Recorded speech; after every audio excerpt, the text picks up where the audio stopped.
So you've made it this far. So that must mean something. So where do you want to start? It's up to you. It's been a long journey. So when did you start farming? I mean, my whole life, like even my earliest memories have been in the field. My dad was by the time I was born in 1978, um, Dad had been farming on his own since '67. Um, the farm, as it's constituted now, was founded in 1971, and so he was a pretty established farmer, and I had. Um, What did it mean to be an established farmer back in 78 around here? He didn't have a second job, which a lot of the farmers here were. The TVA employed a big sector of our economy, along with a paper mill, and the DOE has a site here as well, nuclear facility, and so.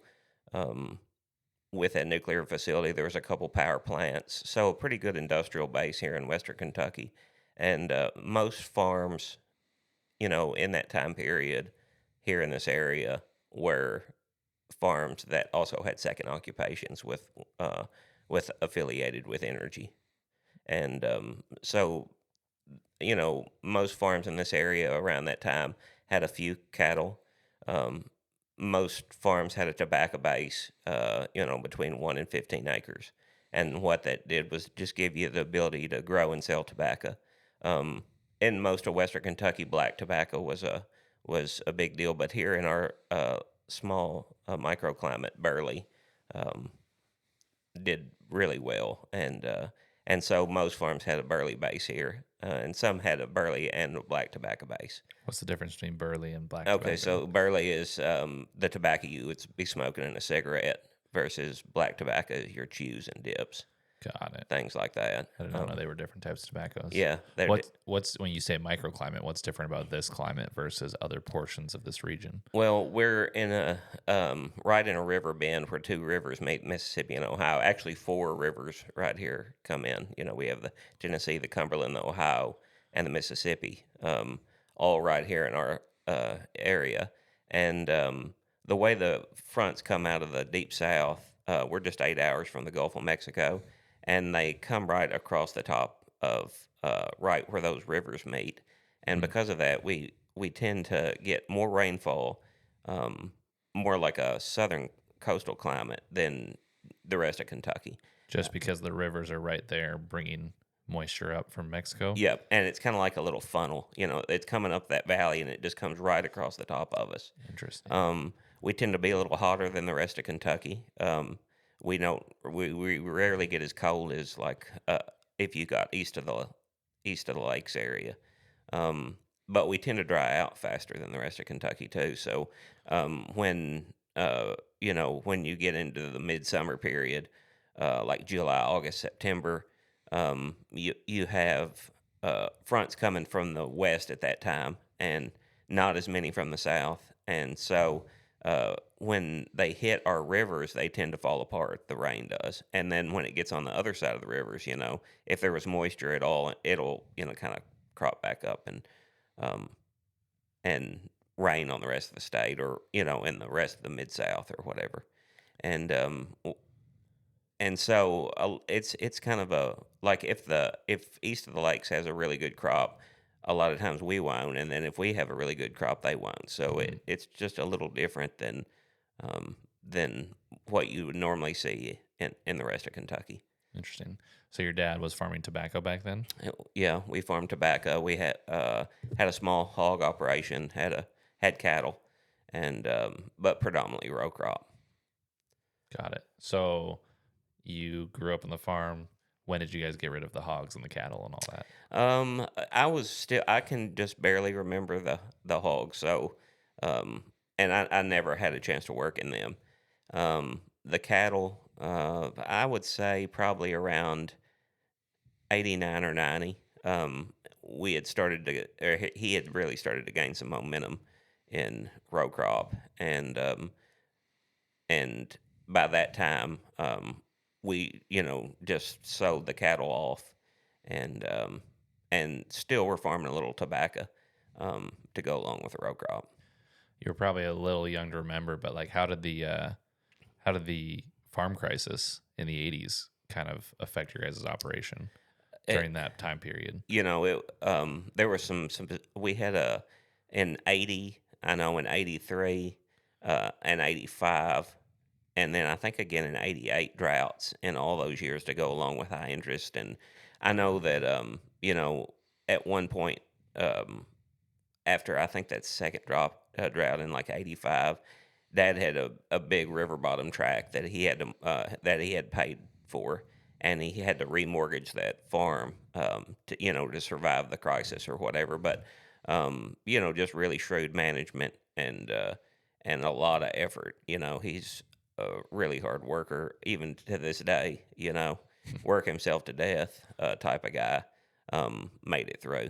Did a lot of other operations go under during that time You, around you here? know the good thing about this Western Kentucky area is we have very conservative farmers um, that don't go, like they just don't go out and buy a lot of equipment. They've always been conservative buying land. So you have, and I can't, of course, there's always a couple that went out of business, but I think it was more of they just didn't want to farm anymore, and not as much as they weren't financially pressured out. They just retired Hmm. of the game that is agriculture. And there's at that time, not so much anymore. We don't have as many good jobs here that like that were in that time. But there was not a lot of incentive to farm here because there was really good energy jobs to be had. And because of that, like, why would you go and work your life away when you could take a really good um, job here in one of our energy sector plants and work for 30 years and retire with a pension? Hmm. It just didn't make a lot of sense.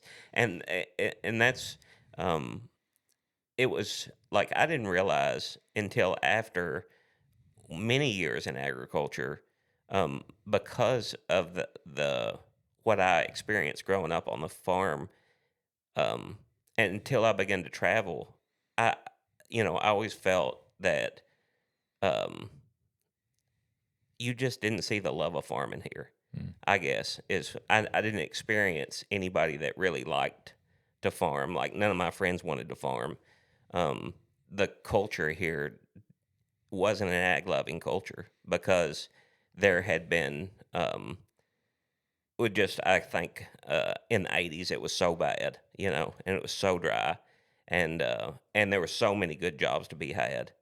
Hmm. It just made the culture hate the farm, and because of that, it was a wild experience to me to begin to travel and realize that in other areas people really loved the thought of farming and wanted to farm, Hmm. and would have died for an opportunity. Where around here, you know, there just there wasn't people that wanted to farm.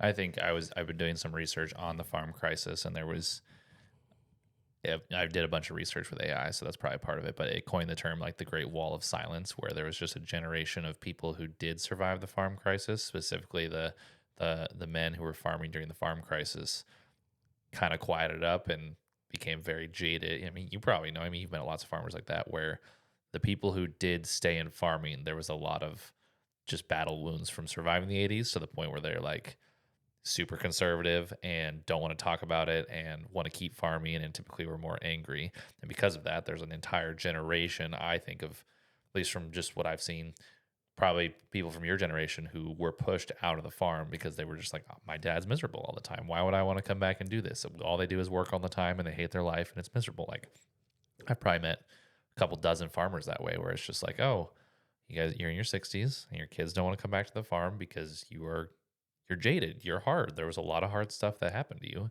and because of that, you made your lifestyle look so miserable to everyone else that why would they come back and do that? So, Yeah, and that's what I experienced, and I feel like there were, like in the social media age, that like I noticed, especially here in this area, even that there is a generation now that would like to farm and likes the idea of it.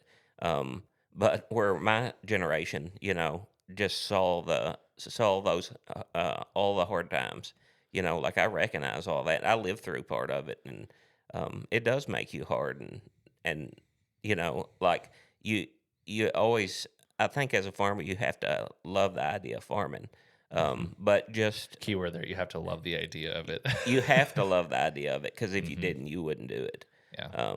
Because there is what I've noticed over, and this is my 28th season on my own. Um, there is a lot more hard times than there is good times, Hmm. and that's been a theme throughout my career. If you had to say what the percentage was, It's or got to out of be 10, it's got to be 90-10 or 80-20. Bad times to good times. dang. I mean, even when things look really good from the outside, it's difficult, because, like, as commodity prices move up, our base product to produce that commodity is also a commodity. So, as grain moves up, fertilizer moves up. What, A you're lot of saying that times every that is time the government gives you a payment, all the fertilizer rates go up? sure. I mean, anytime there is even anytime there is a market, accumulating market in the grain, there will be also accumulating market in the fertilizer. And a lot of times, the rise in fertilizer will exceed the grain, and then it'll take longer for it to come back down. It's just the nature of the game. And um, I mean, if the fertilizer.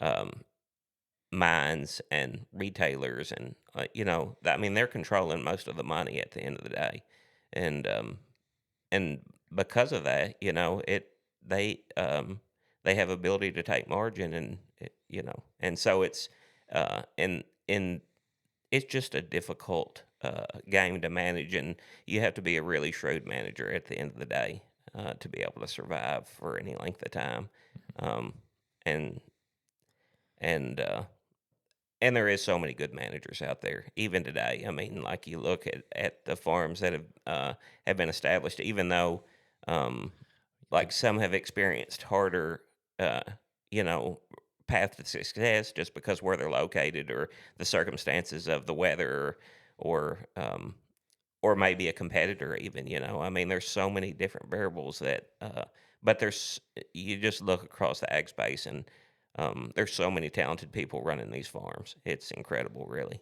Yeah, you usually don't always see them on the news complaining about how rough things are, but they are out there. We don't. I have that video clip of you still. We got to post for it. It's just there's a lot of people whining about how things are, but there's also just as many people out there not whining about how things are, who are gonna live to farm another year, who made good decisions, who know that what goes up must come down, and when things come down, you have to be there to make the right decisions when it comes down and not get emotional about it. So, but anyways, back to your story. You grew up on the farm. Dad made you do a bunch of stuff on the farm growing up. Were you always in the tractor, or the combine, or Oh, the grain cart, oh yeah. Ever since I was, the sprayer? yeah, I can remember, like, some of my first jobs. We had a old a farm all, and it had a belly mower on it, and I could barely clutch the thing. I'd have to stand up on the and on the steering wheel and pull against it to be able to clutch it. Hmm. So from the time I was probably 7 or 8 years old, I've been out, working on the farm every day, and it was, he never had to make me do it.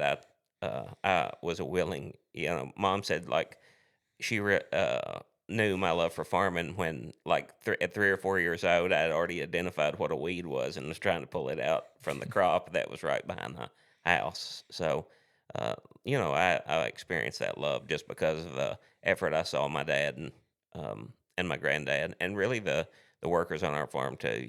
They had a passion for it, and that's what built my love for it.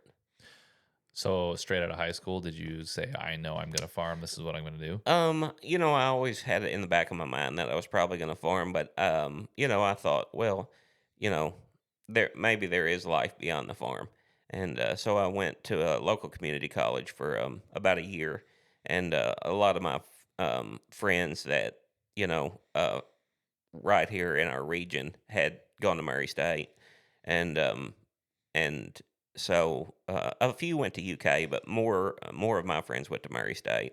So after about a year, I went there, and I spent about a year and a half or 2 years up there, and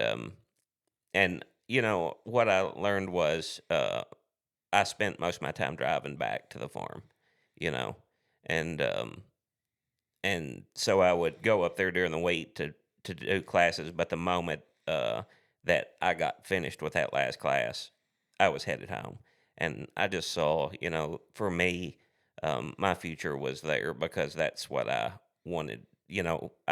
I longed to just be back home. What were you studying at UK? Ag, you know. But I was mostly in gen eds at that time, Hmm. just getting through that stuff. But I did take ag classes, and and and I enjoyed my time there, getting to meet even people outside of my normal network, and um, I enjoyed that. But I was just ready to be home. Mm. I had the opportunity to rent a sizable farm um, from college, and just because of uh, my work on my dad's farm, Mm. and so I took that opportunity to be able to, um, generate enough cash to be able to justify not going to school. Mm. Got it. So is that when you chose to drop out? You said, okay, if I can rent this farm, I can now start farming on my own and start my own thing and start going. Yep, I had a little bit of. My dad had allowed me to rent a couple of small tracts of land during my time on his farm early. This was, during high school and early after high school, and I would rent his equipment. And I didn't have much. It was about 80 acres and a little tobacco, and so I had that, and I worked on his farm every day for money, and I worked at the local hunting lodges in the winter when Dad's farm got slow. He had two full time guys, and so in the winter, I was just a burden there because there wasn't enough work for all three of us, and so I would go work at the local hunting lodges, doing odds and ends, and this was a really popular commercial hunting area. Hmm. I've always been a hunter, and so I use that knowledge to make money in the winter, and that's pretty lucrative work here because really wealthy high end clients tip really good, Uh-huh. and we had a lot of them here because of the river industry and just the culture of hunting we had here. There's a huge draw of just people wanting to experience that culture. Yeah, it blows my mind how many people with money flow into this area for seemingly no It's reason. really incredible. I mean, like the all the famous people that I've met over the years, just coming into this area to hunting, um, and I mean, like I'm not going to mention their names because I know they don't want people to know like that they come here, but it's incredible to see the amount of like talent and or like people from the world stage, and national stage here to do waterfowl and whitetail deer hunting. It's crazy. It really is. Yeah, and some incredible lodges here, and just uh, just really a beautiful bottomland area. Got it. So you start renting some farm ground, you come back, you keep working. How do you start growing? How do you figure that out? What's the plan there? I mean, my dad had already established a really good model for that. It was just, we'd purchase land when the money was right, and and by maintaining, like if we rented a new farm, making sure that farm was maintained to the highest level, not permitting weeds, keeping the roadsides mowed, um, like spraying the edge of the field with spot sprayers, um, making sure like once the field's harvested, it's cleaned back up properly, trees are cut out of the way, ground is limed and fertilized, and everything's ready to go, for the next season, and because of that, I mean, people, land is their biggest investment a lot of times, and even if they're not farming, it's their largest asset, and people know that, and so when they're driving by, and they're seeing farms that look like they're in disrepair, um, and then their neighbor across the road has a perfectly maintained tract of land that has been, you can tell it's been taken care of. The waterways are put in place. There's rock structures and you know, and if something needs done on the farm, it's done. It doesn't take them long to realize, hey, I wonder who's doing that, Mm. and those people, a lot of times you don't, a lot of times just because of loyalties, people don't take farms away from the farmer that they're currently with, even if they're in disrepair because of their loyalty to that farmer. And a lot of times, like it's just a slow process over time Hmm. of, just because time has a way of wearing on everything. But the loyalty to that farmer, but when that farmer passes on or retires, that landowner a lot of times, uh, will look for the person that's maintaining the farm the best. And what I've noticed over the years is Dad or I, either one, have never had to approach anyone to rent a farm. It's always people come to our shop and like say, "Hey, we have this tract of land. Would you be interested in farming it?" And we've turned down a lot of farms over the years just because we feel like we can't cover all our bases at that Wow, certain that's time. crazy that you're turning away farm ground. People coming to you to say, "Will you rent this land?" That's not really a problem I hear a lot in Iowa. Yeah, I mean, and this is like that's one of the circumstances that it's not so much like that now. Because there's just now there is we probably have 20 you know really good sized farmers here in this area, and they're great farmers. Every one of those farms and farmers that are operating those tracks, you could take your tract of land to them, and I feel like that they would do as good a job as we're doing. Mm. Just at that time, there wasn't as many farmers operating at that type of level. Back in the uh, as When you say operate at that level, you just mean taking care of the rented land like a good tenant would, cleaning things up, that's right. taking the time outside of just farming it to make sure that it's in a good state. Yeah, well, and this is what I experienced here in Western Kentucky is is at that time and I'm talking in the 80s and 90s, there was very few full-time farmers. Mm. They were farms they were very small. They had full-time day jobs, and because of that, those farms would get into poor repair or whatever, Mhm. and maybe they had the farm that they owned, and then they had rented a couple of tracks. And then as the economy developed and the bigger farms got more established, less small farms.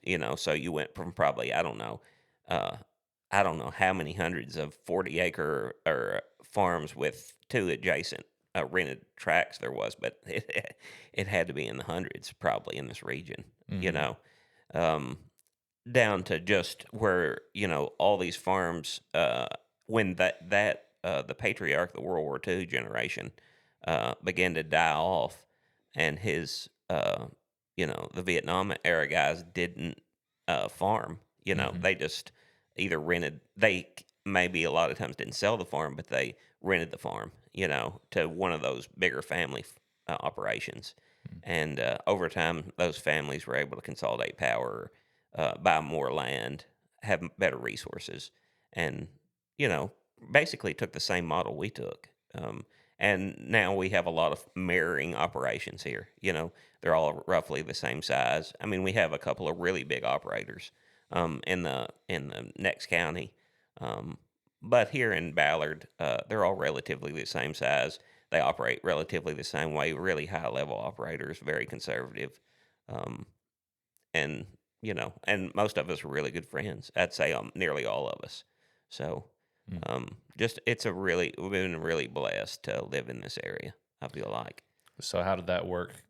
Growing the operation with your dad, how did that dynamic work? Was it you running your own operation and then renting the equipment, or was it, hey, we're going to make this decision together and then invest together? Like, what does that look Yeah, like? there's a lot of different, a lot of different circumstances. We didn't always invest together. A lot of times but like certain decisions, I would make, certain he would make, and but we've always worked together really good. Um,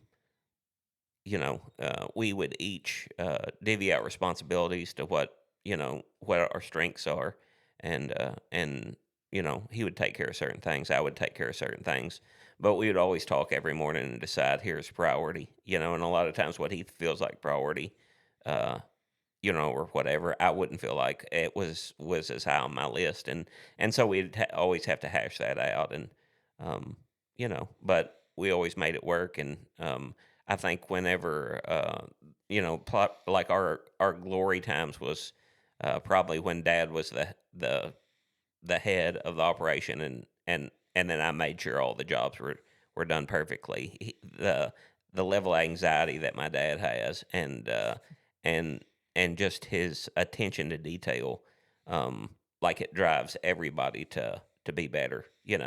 I mean, some of my strengths aren't my dad's strengths, and vice versa. And so I felt like our farm was at its strongest at that point. And I don't know, that would have probably been around my dad was at the very top of his game, probably in like um, during the 80s, he was good, but like I'd say from 2001 to probably 2017, that's when we experienced most of our growth. Mm. So what decisions were you guys making during that time that were leading to growth? What was changing? What was shifting? I mean, At that time, land prices hadn't inflated to the current levels, and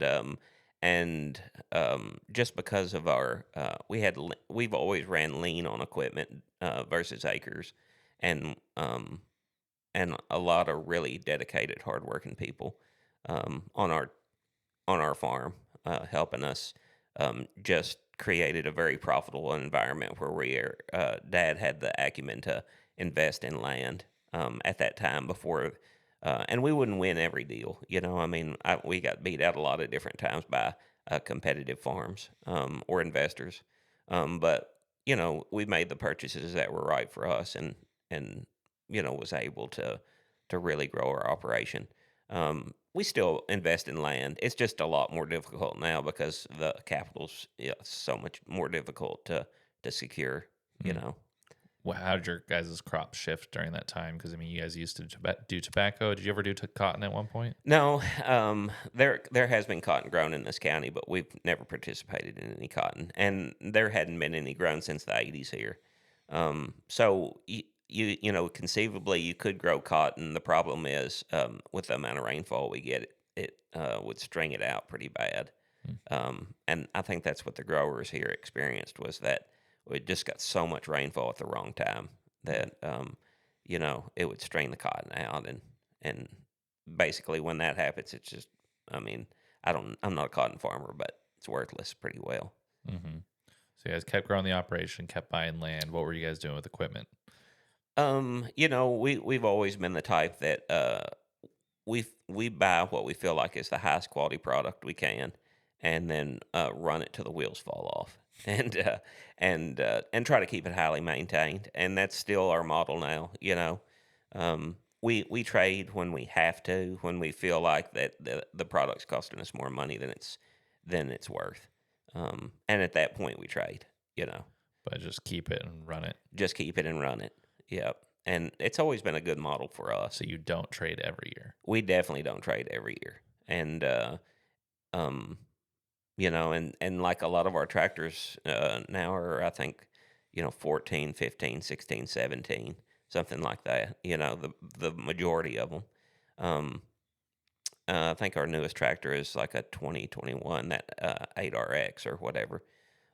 And we ran up on a good deal on that before the prices just went insane. Doubled. Yeah, and bought that tractor right, and looking back on it, I should have sold it.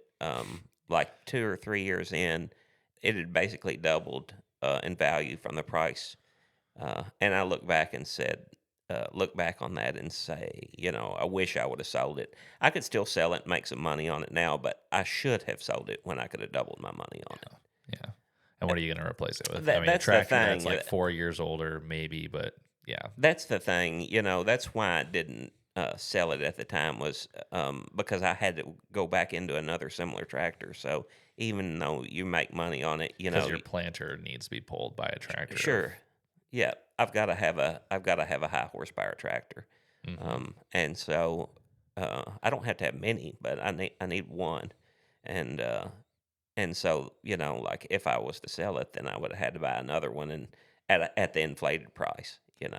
So I mean, it's kind of like when you're in real estate, and you've bought a house, and maybe it's not exactly where you want it to be, but The best time to buy and sell was always yesterday. That's for sure. It really is. Got it. So when did you actually, let's go back. So you guys have had employees on the farm your entire career. My entire career. Yeah, we've always had employees, and we always had full-time employees along with seasonal employees. And a lot of times the seasonal guys were guys just coming out of high school or retired folks that that currently had they had a career that they were maybe still involved in a little bit, but they had moved into the like 2 or 3 day a week row, and then they would come and work on our farm the other 2 or 3 days. Would you say that's been one of the bigger benefits for your guys' operation over the years? Oh, for sure. We've had some fantastic help over the years. We had a set of brothers, Homer and Johnny Smith, that their family was involved in agriculture at every, I think just about all their relatives were farmers. And they were with us for Homer 30 years and Johnny 28 or something like that. Or Homer, no, I think Homer was here 40 years. Jeez, that's a long time. Yeah, it really is. And they were fantastic farmers, and mechanics, and jack of all trades. Really, Johnny was one of the best fabricators I've ever been around. Still to this day, I've seen a lot of really good fabricators. I don't know if there's another one with the quality of work that Johnny Smith could do. Incredible fabricator. He missed, like he loved a farm so much that he could have. There's no telling what he could have made if he would have went to work as a fabricator. But he loved a farm, and so because of that, he farmed. Um, and we would let him fabricate stuff on our farm, but the quality of work that he could put out was incredible. And he could have made millions of dollars with it. I truly believe that. He just wanted to farm, and so that's what he did. He made that sacrifice because we couldn't pay him what he was worth, And but fantastic guys, and people like that is what because like when you start to rent land, and if you own a lot of land, you just can't get it all done by yourself. It doesn't matter how many hours you work a day. And so, if you find somebody with an equal passion that, might want to own their own farm, but that they hadn't had the circumstances yet in their life to make that achievement. Or some people just want to be done with it at the end of the day, So there's people with enough talent out there to do it. Just for whatever reason, they would either just want to be employed or they hadn't had the circumstances in their life to be able to achieve the goal yet. How do you find those people? Pray. I really feel like God brings those people into your life through prayer. But it's also recognizing, like looking around in your community and kind of having in your mind, hey, just from you know people, and you see in your especially in small communities, you see talents, and then identify those talents, and then a lot of times, if you approach them, and say, hey, I see some talent in you. I'm interested. Could you possibly work for me? A lot of times, even if they say no at first, circumstances happen that where they eventually give you a try. And then if you're good, if you're good to your employees, I truly feel like you're repaid hundreds of times over, and then they're loyal to you. But you have to be good to them and make sure that they are taken care of. Because at the end of the day, if they can't feel secure in their job or in their role, they're just going to leave. And if you've invested time and training into them, and they already know their role on the farm, and they leave, and it's a good thing too if they find a better opportunity, But at the end of the day, it hurts your operation to lose those people that are highly trained and already know the expectation of that you have for them and the property. You know, Hmm. it's a big deal to have a quality um, worker, farm hand, whatever you want to call it, just farmer. Hmm. And that's what I feel like we've had as farmers over the years. I'm not going to say we haven't had bad employees because inevitably I've seen some pretty bad ones too. But overall, we've been blessed with great employees. Hmm. So you said your dad was kind of at his prime up until around 2017.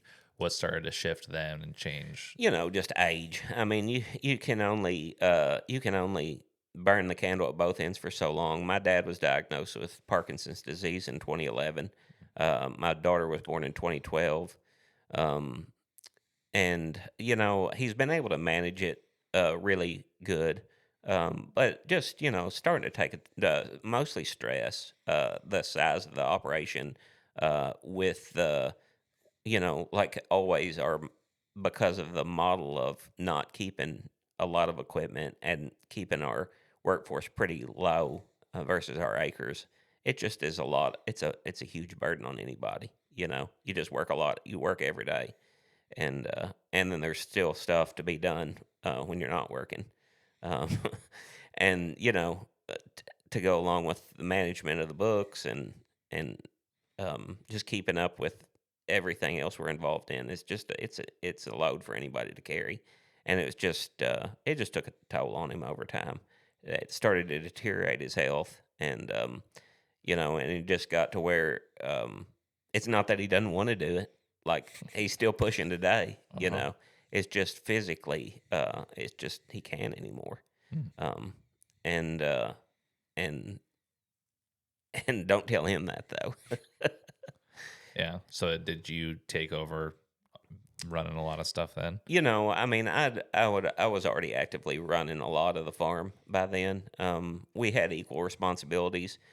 He was, you know, always how I've done with Dad is, ultimately he's got more experience. I let him make the final call on everything, and that it still hasn't changed. I mean, like, a lot of times, like, I'll make a lot of the just day to day decisions, but when it comes down to, like, if we're making huge big decisions, we really weigh things out and talk about it, and ultimately, I'll let him be the final call on it, just because, to me, experience outweighs every um, other thing. I mean, people, um, can have good thoughts on stuff, but experience trumps all that. Hmm. If you've been through hundreds and hundreds and hundreds of circumstances, especially if they're similar circumstances, experience to me outweighs, just about anything. Just because you've seen so many variables play out and just have a good feel for it. Hmm. Um, and Good decision making, I think, at the end of the day, is what makes you successful. Hmm. So, the best and most successes will be made by people that make the most best decision. Um, I mean, sports is like a microcosm of that. You can you can look at sports teams, and the teams that are ultimately the most successful are the ones that have made the best decisions over time, Hmm. and you see it on the world stage there. But it's the same at, I think, at any level of business. And it's not the best decision every time. It's the best decision consistently over time. It's not the you made one decision, this was it. It was, hey, you did this for 20 years and consistently made The good best. decisions over that 20-year period. And that's why you're here. Not the 20 years ago, I made this one decision and now we're here. It's the every single time decision comes up, you're having to choose to make that right decision. 100%. That's exactly right. It's every, like, you have hundreds of decisions to make every day, even. And if you make the best decision every time, and you're not going to, you just got to make the highest percentage of best decisions Hmm. to outcompete your competitor. The only way to do that is just keep doing it. Is just keep doing it. Experience. Hmm. The more experience you gain, the better decisions you can make. I truly Hmm. believe that.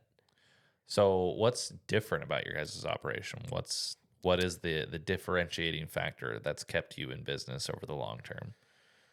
Conservative decision making, I feel like. I mean, it's probably cost us a lot of money over the years to be conservative, but it's also kept us in business, you know. When you say conservative decision making, what conservative decision making are you talking about? Just finances, crops, equipment, whatever it is. Yep, Like, all the above. You know, like s- just um, try not to feel like, yeah, I don't even know how to quantify it. It's just um, make the best decision that you can. You, Sometimes you're going to have to spend money to make money, but um, look at ways to be efficient in that, um, and not overextend yourself, you know, because there's going to be more hard times than there's going to be good times. So you got to make sure that you're protected in those hard times, and that you've managed uh, good enough to weather those times that are rocky. Um, do you guys kind of view your active decision making through that lens of like, hey, it is good, but we know it's going to get worse later. So let's make sure we save some money or we don't make that purchase now because we know, hey, yeah, corn was $7 now, but we know it's going to go down again because it did 15 years ago. sure. You know, I think it's constantly knowing there that the likelihood of failure is very high. You know, it's like I don't know if you would call it. It's just a healthy fear to know that even if it seems good now, it's probably not as good as it seems. So just having that mindset, you know, of being very conservative, making sure that you can take care of your employees and uh, and your family and your landlords, um, even in the hardest of times. And and if you make those decisions, even if you've got a guy down the road that seems like, you know, it, like you're like, man, I wish I could buy land like him, or I wish I could buy as nice equipment as he has. Um, you know, you're better off to just worry about yourself and not what they're doing down the road, or how good an investor is doing, because maybe the circumstances you got aren't as good as what they have or whatever. or they're secretly laying in bed awake at night, stressed about all the payments they have to make. I mean, I think as a farmer, you know, most people stress about all that, but there's some people that are just I mean, they're super shrewd managers. I mean, and you can never know where wealth comes from. I mean, somebody could have bought Bitcoin, you know, I mean, who knows? But you can't look at a neighbor and say, and watch the decisions he's making and think you can make those decisions. You have to make the decision that's best for you.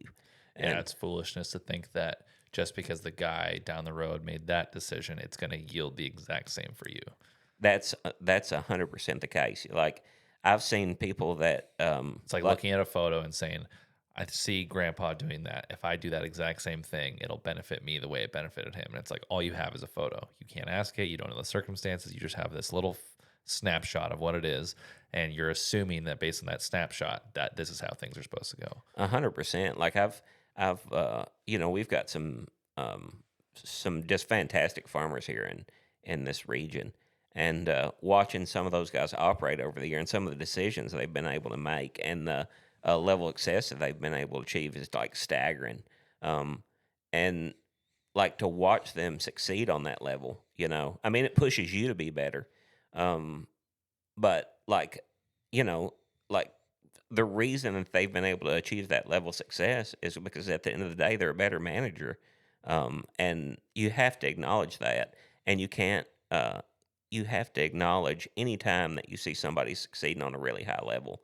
Um, don't like demean them or think that, you know, like it's because they've been able to make some really great decisions.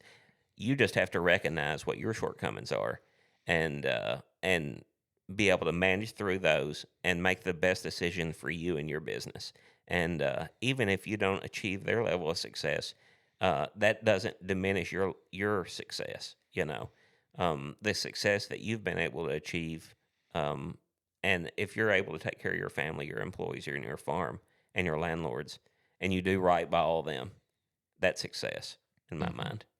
And And you'll fail trying to imitate exactly what someone else is doing. You could probably learn something from them, and there's probably some things that you could glean and apply to your operation. But we fell in that to our business. As I was told, oh, you got to do this to be a real company. You got to do this. Oh, you need to have this process. You have this process. And I like looked back and I was like, well, I built something that isn't true to what I care about, what our team cares about.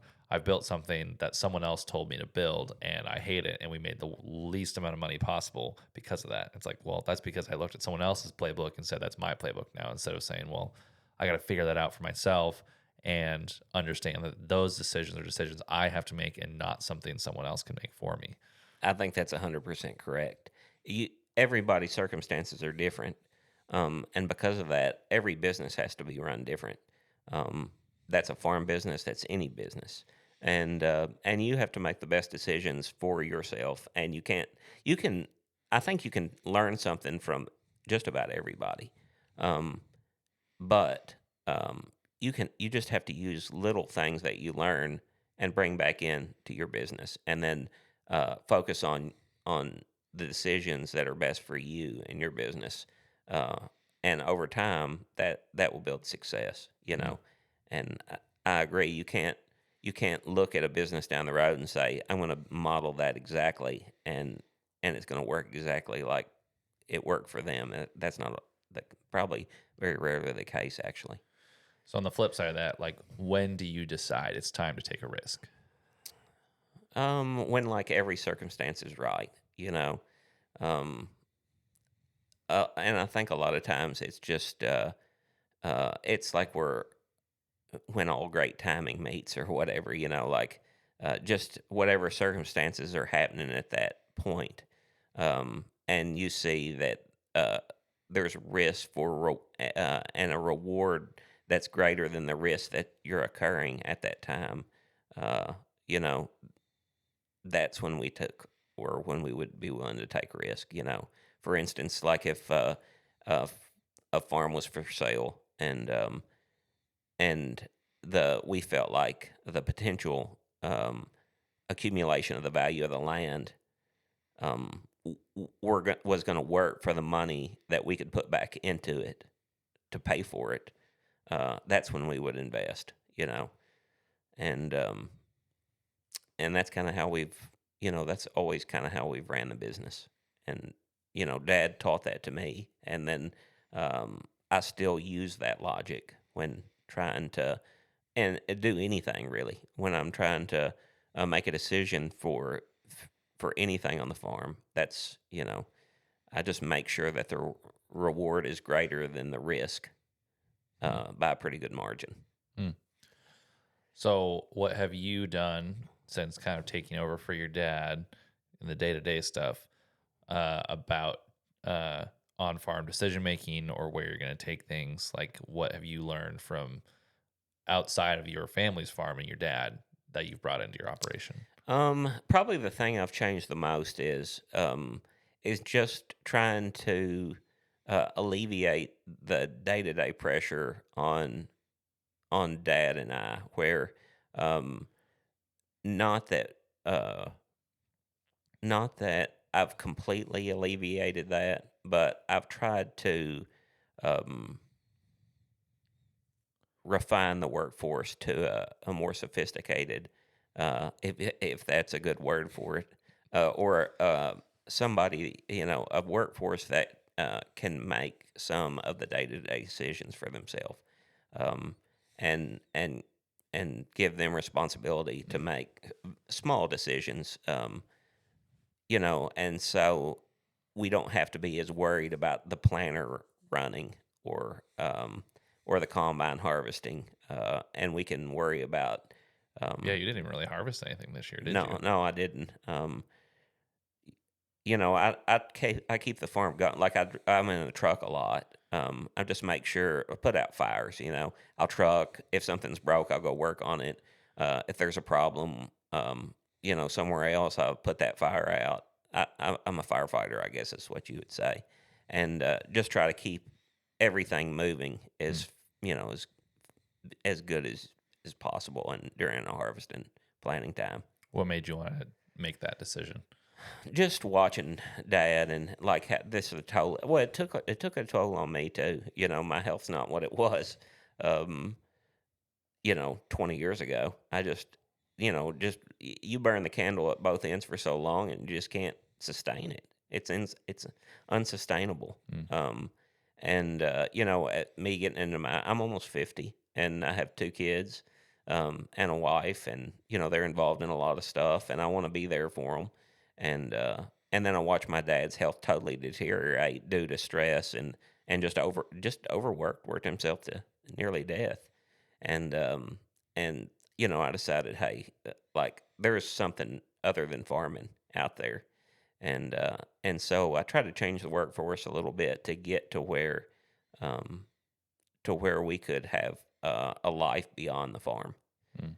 And it's taken, I mean, still probably work more than just most people in a week, but I try to I try to put it in. I try to put it in times where I can spend, when my kids are available, that I spend. But you don't Well, have to pick up the phone when someone calls. Like if you went out to dinner with your wife or you went to one of your kids' sporting events, like someone calls, you don't have to pick up. Like no, I you're not don't. required to pick up that phone call to make sure everything keeps rolling. Oh no, that's where we tried to take the farm, is to where they can run the day to day without us being there. That's how I have too many friends who are business owners that anytime we're doing anything fun or going out and doing stuff, that they just always have to be on the phone. Or we'll go on vacation with family members that run businesses and they'll always have to make sure the guys are lined up for the day and make sure everything's set aside. And I'm like, I haven't picked up my phone or checked my email all week. Because that's no life. What's the point of owning it if you can't, check out for a week and go do something? I think you have to be able to. Like, it will drive you nuts if you can't. Like if you can't. Uh, and I watched it happen.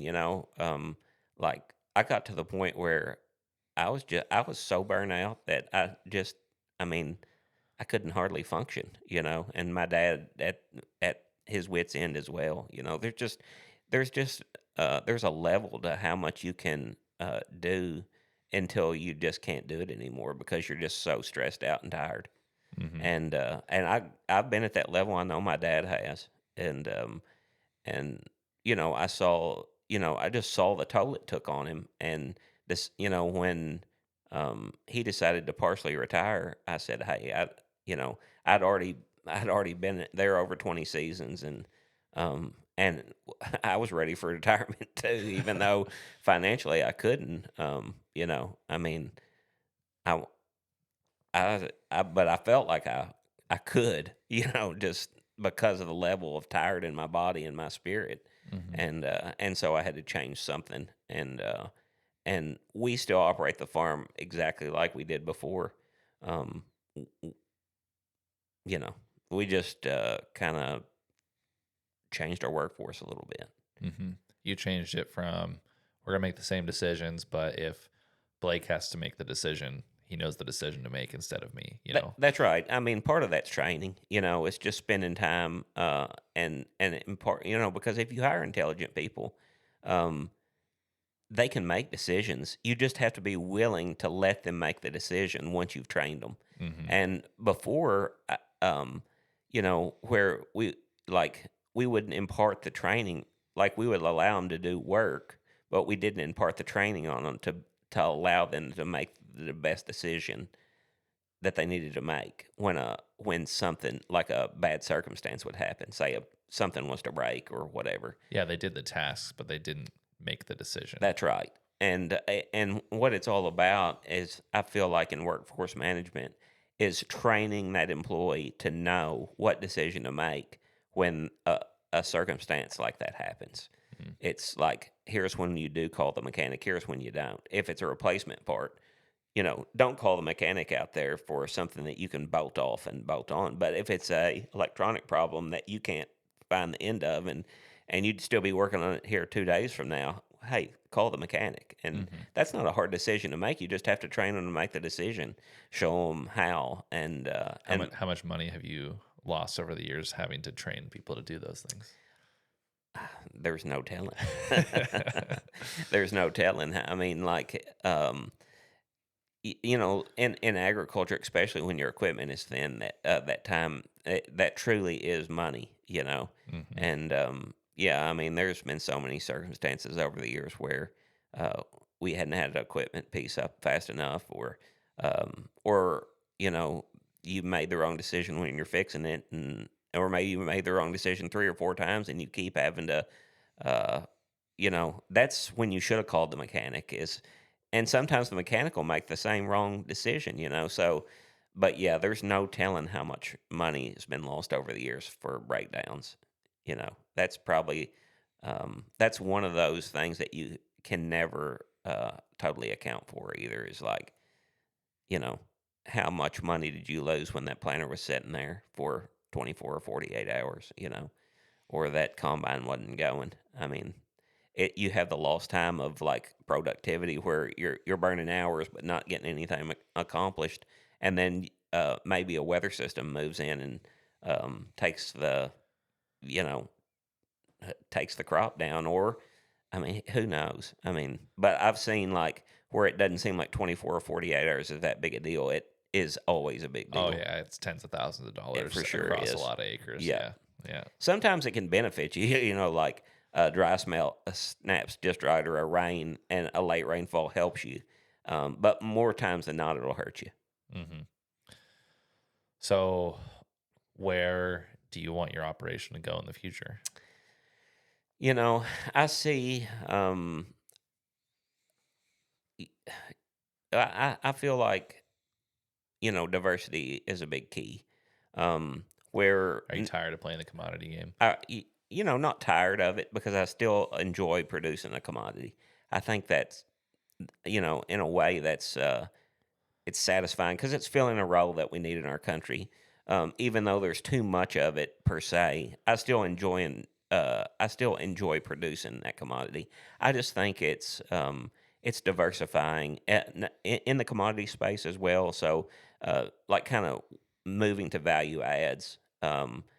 Still producing maybe your GMO products that that the ethanol plants are going to use, and that people feed cattle or chickens, but also some value added grains, where um, and I think a lot of people will move into this where like in that certain region Oh, maybe I think it's a requirement. I think it's going to be the only way to survive for the yeah, next decade. yeah, the non-GMO white or whatever, and that way, you're growing what the customer is looking for, versus what just traditionally what has been grown on these farms. But just diversity in business as well, not pigeonholing ourselves just into one part of agriculture.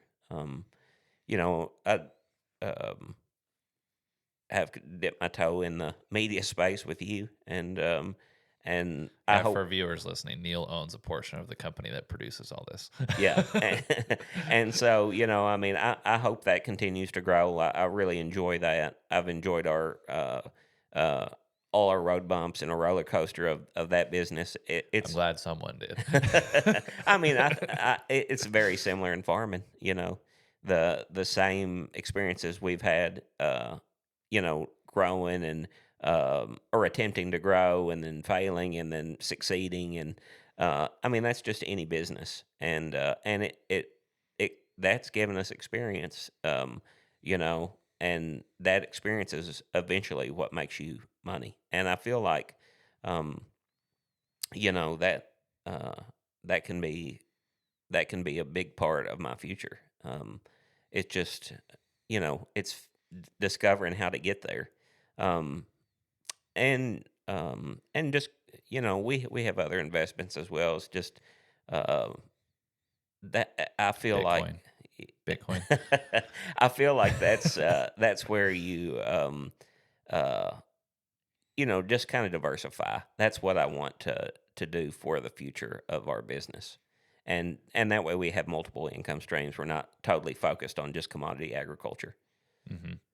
You still want to retire at 55?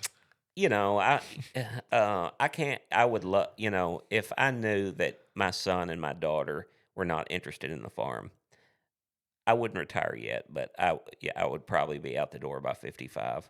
I'd be over 30 seasons in, and and I would never leave agriculture. I would always be in it at some level. Um, but I would probably be uh, in the role. I would be an entrepreneur probably still. Um, but I would also, uh, I could also see myself being in the role of um, like a consultant or a part-time employee for somebody, and still having my own businesses as well, just not ones that I had to be at every single day. But your kids do want to farm, or are Um, at they least somewhat interested. they're definitely interested, and because of that, I'm going to continue to try to make the best decision for our farms that I can to put them to where they can succeed if they choose to take the business over. And I want the farm to continue. Even if we were to liquidate the equipment at some point, we would keep our land. You know, and and I don't ever see that part of it going away. So we'll I always mean, you be, guys have how many roads named after you guys in this region? So we'd be, we're always going to be a holder of land. I feel like it's a great investment for anybody to make, and you know, to me, it's one of those things that, uh, it's not going to always return the biggest return for your dollar. There's some investments out there that are probably better, dollar for dollar, but it's one that you can always just go out and put your foot on. And what I've noticed over the years is the rate of accumulation of value is usually greater than the rate that it's returning a dividend. So maybe you're making um, 7% on your money on farming that land, but it's accumulating it over 10, percent. And really even greater than that the last couple of seasons. It's been unbelievable. And I keep hearing people say, "Oh, it could go down, it could go down." I guess it's possible, but it's a hedge against inflation.